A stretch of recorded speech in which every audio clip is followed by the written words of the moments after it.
திகைத்தான். புறவள்ளி அவள் கைப்பிடிக்க துடித்தான். வழியின்றி வேலன் அவன் திகைத்தான். புறவள்ளி அவள் கைப்பிடிக்க துடித்தான். மறந்துவிட்ட அண்ணனையே நினைத்தான். மறந்துவிட்ட அண்ணனையே நினைத்தான்.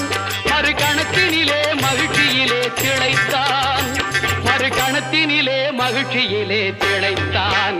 பிள்ளையார் சுழி போட்டு செயலதுவும் தொடங்கு.